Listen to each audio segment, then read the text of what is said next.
कोकाटेंना सुनावलेल्या शिक्षेची प्रत माझ्याकडे आलेली नाहीये आणि कोकाटेंच्या अपात्रतेच्या मुद्द्यावर नार्वेकरांची ही प्रतिक्रिया आहे। नियमाचं पालन करून कारवाई केली जाणार असल्याचं राहुल नार्वेकर म्हणाले।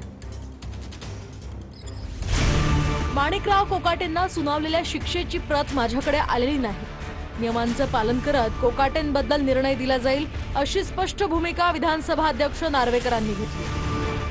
तर कोकाटेंना झालेल्या शिक्षेचं निकालपत्र नार्वेकरांना देणार असल्याचं आव्हाड म्हणाले। जे नियम आहेत त्याच्या अनुषंगाने कोर्टाची अधिकृत प्रत ही प्राप्त झाल्यानंतर 7 दिवसात नोटिफिकेशन जे काढण्याची अट आहे त्याचं पालन केलं जाईल। आपण याबद्दल निश्चिंत राहा।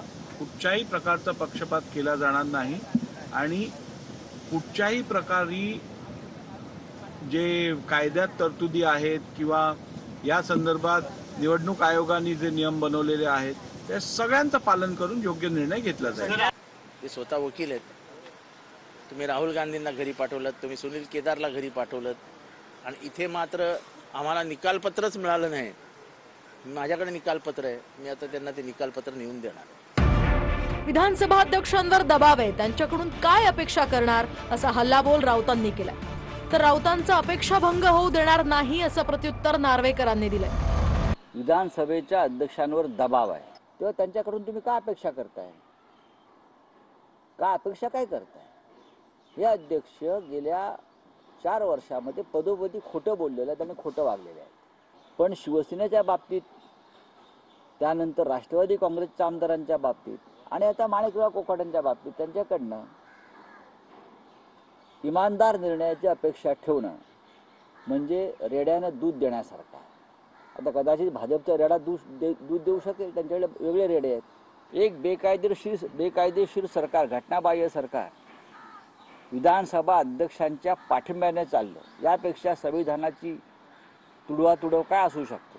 तर संजय राऊतांनी अशी वक्तव्य केलं आहे की माझ्याकडनं त्यांना कुठच्याही अपेक्षा नाही आहेत। मी त्यांना एवढंच सांगतो, त्यांची ही जी अपेक्षा आहे त्याचा अपेक्षाभंग होऊन न्याय करण्याची भूमिका मी घेईन। 40 दिवस जेलमध्ये कोण होतं? संजय राऊत होता। भुजबळाला विचारा, भुजबळ तर मित्र तुमचे, त्यांना विचारा। आणि हे कुठे होते? मुळात हे कुठे होते? हे बायांचे उघडे नागडे फोटो छापत होते त्या काळात। यांना सीमावाद कुठं माहिती यांना? आणि म्हणून हे सर्व बकवास करणारे लोक आहेत। या बकवासीमुळे लोकांना फक्त मनोरंजन होऊ शकतं, मुळामध्ये काम होऊ शकत नाही। कोकाटेंचं रक्षण करणं हे भाजपचं हिंदुत्व आहे का असाही सवाल ठाकरेंनी केला। तर मुख्यमंत्री या संदर्भात लक्ष घालत असल्याचं महाजन म्हणाले। त्यांचं रक्षण करणे हे यांचं हिंदुत्व आहे का? माणिकराव कोकाटेंचं रक्षण करणं, धनंजय मुंडेंचं रक्षण करणं, आता सुद्धा तुम्ही बघितलंय ते न्यू इंडिया बँक ती बुडालेली आहे, ती कोणाच्यामुळे बुडालेली आहे, ह्यांचं रक्षण करणं हे भाजपचं हिंदुत्व आहे का? म्हणजे नेमकं जसं मी म्हटलं ना की माझ्या हिंदुत्वाची काहीतरी व्याख्या व्यवस्थित आहे, भाजपच्या हिंदुत्वाची व्याख्या काय? मला वाटतं न्यायप्रविष्ट हा विषय आहे। यापूर्वी अनेक लोकांवर आरोप झाले, शिक्षा झाल्यात, त्यांच्या बाबतीमध्ये काय निर्णय झाला, यांच्या बाबतीमध्ये काय निर्णय करता येईल, या बाबतीमध्ये माननीय मुख्यमंत्री महोदय स्वतः लक्ष घालतायत, सगळ्या बाबी तपासून बघतायत।